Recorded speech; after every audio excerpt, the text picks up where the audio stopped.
Hello, my name is Kayla McKeon. I'm a young white woman with blonde hair.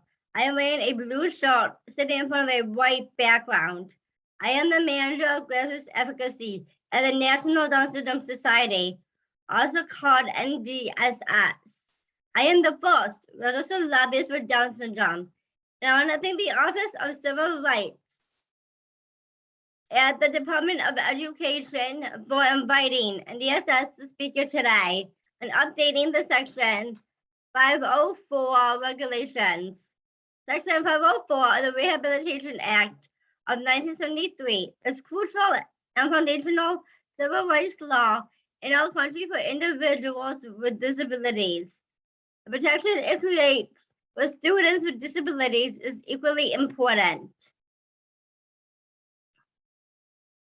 I commend the Department of Education for looking to update the Section 504 education regulations, and I urge you to continue doing so in partnership with our community.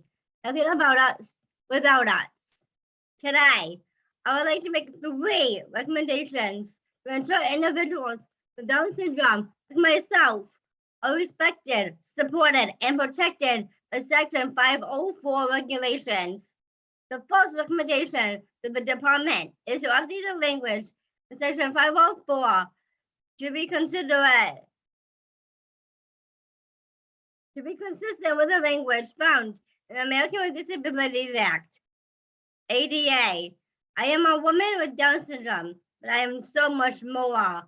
I am a loving daughter, a loyal friend, a committed girlfriend, a dedicated professional. I am not handicapped by my disability, and I strongly urge the department to replace the use of the word handicap and other outdated language found in the current regulations.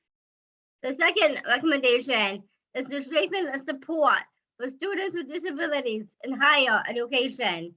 On May 21st, 2022, I graduated with my associate's degree in general studies from Onondaga Community College in Syracuse, New York.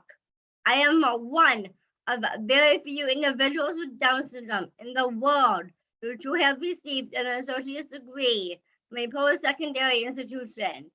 The Higher Education Protection, but in Subpart E, Section 104.44 of the regulations include support such as academic adjustments, accommodations, auxiliary aids. For me, support such as a mentor in my classes, a peer note taker, testing accommodations made it possible for me to accomplish my goal of earning a post-secondary degree. However, not everyone is as fortunate as I am. Many students with Down syndrome and other disabilities are not given the accommodations and support they need to be successful in college program. I strongly urge the department to revise Subpart E and to strengthen the protection for students with disabilities in higher education. Everyone should have access to the supports and services, including academic adjustments, accommodations, and auxiliary aids they need to reach their goals in education. The third recommendation is that the department align regulation to ensure all students are being appropriately served by educational programs that are best suited for their needs. Students with Down syndrome typically receive educational service under IDEA, the Individuals with Disabilities Education Act. However, we are duly protected under services 504 as well.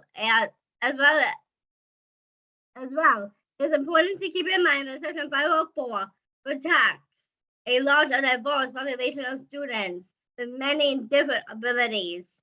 There needs to be a clear, strong, and seamless relationship between all pieces of civil rights law, both in the statute and the regulations. I urge the department to keep in mind the relationship between Section 504 and IDEA and other federal civil rights laws.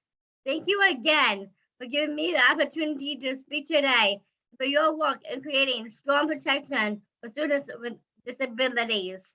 We are more alike than different.